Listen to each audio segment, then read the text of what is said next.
Hello everyone, welcome back to the surgical canvas. In this video, we will be discussing the Cormack and the Lamberty classification of the fasciocutaneous flap.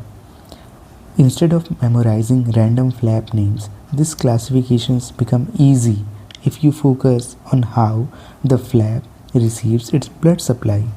First of all, what is a fasciocutaneous flap? Fasciocutaneous flap contains skin, subcutaneous tissue and deep fascia.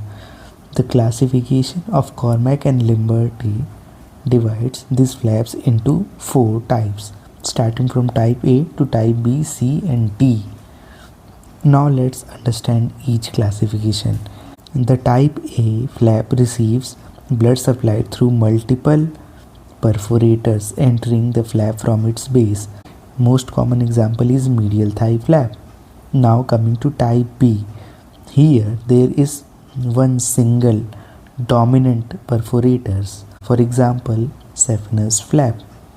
Now coming to the type C. In type C there is one major source artery from which multiple perforators are arising.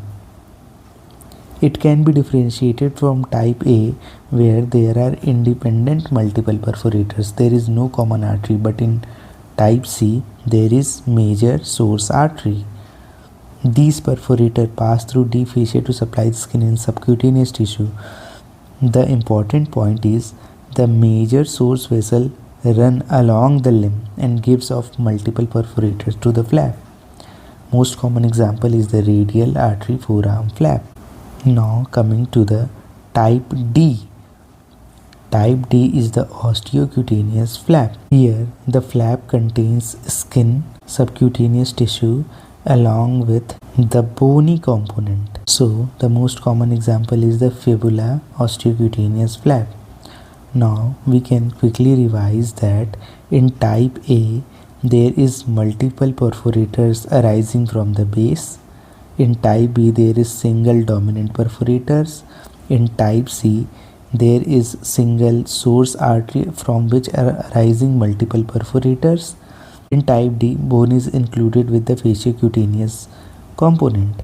My final suggestion to remember the flap would be, rather than simply memorizing flap names, one should ask where is the blood supply coming from. That is the key to understanding the fasciocutaneous flaps. Thank you.